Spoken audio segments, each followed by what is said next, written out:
विराम चिन्ह। रोको मत जाने दो, सामान्य कथन। रोको मत जाने दो, रुकने का निर्देश। रोको मत जाने दो, जाने का निर्देश। ऊपर दिए गए वाक्यों में प्रथम वाक्य का अर्थ स्पष्ट नहीं हो रहा है, लेकिन दूसरे और तीसरे वाक्य का अर्थ स्पष्ट है, क्योंकि इन दोनों वाक्यों में विराम चिन्ह का प्रयोग किया गया है। किसी बात पर बल देने के लिए हमें बीच बीच में रुकना पड़ता है, जिसे विराम कहते हैं। भाषा को लिखते समय इस विराम को दर्शाने के लिए हम कुछ विशेष चिन्हों का प्रयोग करते हैं। इन्हीं चिन्हों को विराम चिन्ह कहते हैं। भाषा लेखन में विराम को दर्शाने के लिए प्रयोग किए गए चिन्हों को विराम चिन्ह कहते हैं। व्याकरण में विराम चिन्हों का महत्वपूर्ण स्थान होता है। विराम चिन्हों की सहायता से बोलने, पढ़ने और स्पष्ट अर्थ समझने में बहुत सुविधा होती है। प्रमुख विराम चिन्ह भाषा को अधिक स्पष्ट एवं अर्थपूर्ण बनाने में सहायक होते हैं।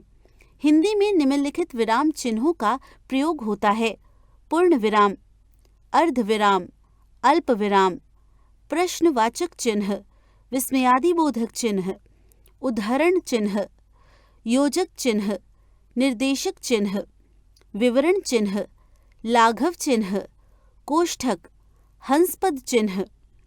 पूर्ण विराम वाक्य के समाप्त होने पर जिस चिन्ह का प्रयोग किया जाता है उसे पूर्ण विराम कहते हैं।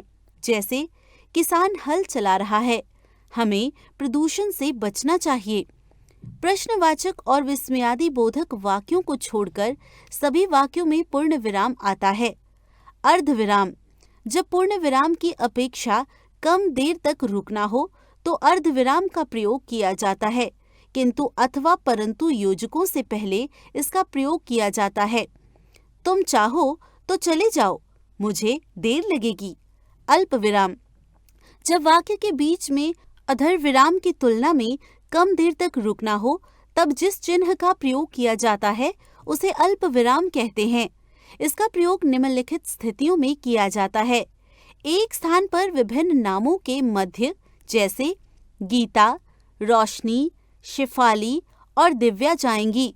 संख्या के बीच में 1, 2, 3, 4, 5, 6, 7, 8 आदि।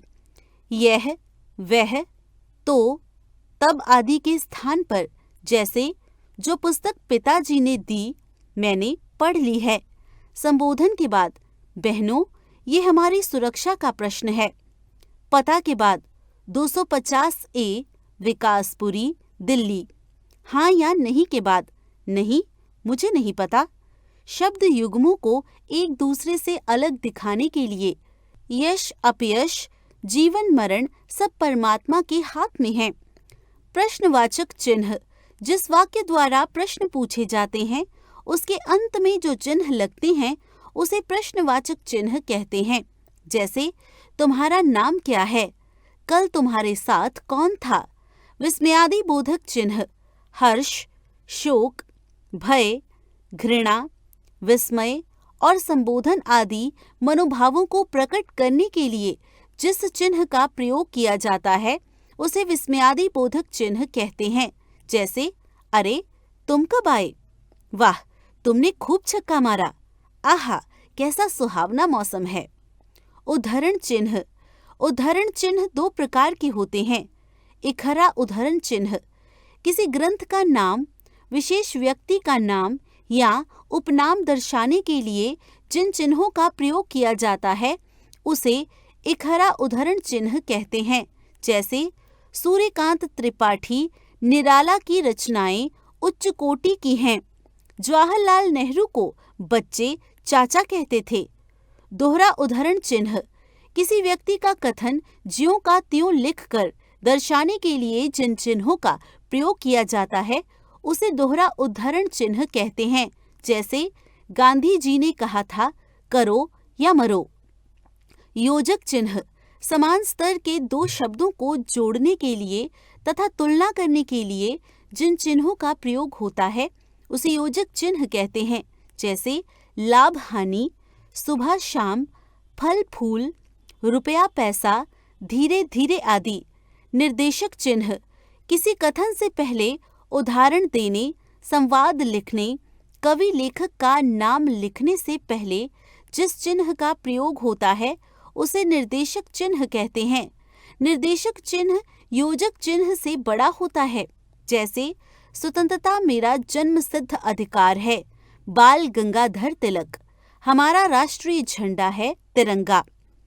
विवरण चिन्ह किसी विषय का विवरण देने से पहले जिस चिन्ह का प्रयोग किया जाता है उसे विवरण चिन्ह कहते हैं। जैसे काल के 3 भेद होते हैं, भूतकाल, वर्तमान काल, भविष्यत काल। लाघव चिन्ह जब हम किसी शब्द को संक्षिप्त रूप में लिखते हैं तो उसे पूरा न लिखकर उसके प्रथम अक्षर के साथ जिस चिन्ह को दर्शाते हैं उसे लाघव चिन्ह कहते हैं। जैसे डॉक्टर, डॉक्टर, पंडित, पंडित। कोष्ठक वाक्य लिखते समय किसी शब्द के अर्थ या जरूरी विवरण को जिस चिन्ह के अंतर्गत दिया जाता है उसे कोष्ठक कहते हैं।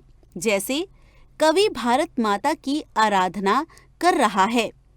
हंसपद चिन्ह कई बार लिखते समय बीच में कोई शब्द टूट जाता है तो उस स्थान पर त्रुटिपूरक चिन्ह लगाकर उस शब्द को ऊपर की ओर लिख दिया जाता है।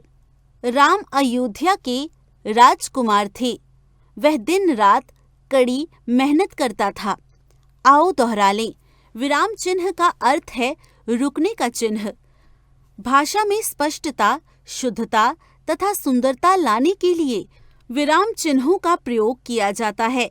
हिंदी भाषा में निम्नलिखित विराम चिन्हों का प्रयोग किया जाता है: पूर्ण विराम, अर्धविराम, अल्प विराम, प्रश्नवाचक चिन्ह, विस्मयादिबोधक चिन्ह, उद्धरण चिन्ह, योजक चिन्ह, निर्देशक चिन्ह, विवरण चिन्ह, लाघव चिन्ह, कोष्ठक, हंसपद चिन्ह। विस्मयादिबोधक चिन्ह का प्रयोग खुशी, आश्चर्य, घृणा, दुख आदि भावों को प्रकट करने के लिए किया जाता है। इखरे उद्धरण चिन्ह का प्रयोग किसी विशेष व्यक्ति, ग्रंथ तथा उपनाम आदि को प्रकट करने के लिए किया जाता है। दोहरे उद्धरण चिन्ह का प्रयोग किसी कथन या वाक्य को उसी रूप में प्रकट करते समय किया जाता है। लाघव चिन्ह का प्रयोग किसी बड़े तथा प्रसिद्ध शब्द को संक्षिप्त रूप में लिखने के लिए किया जाता है।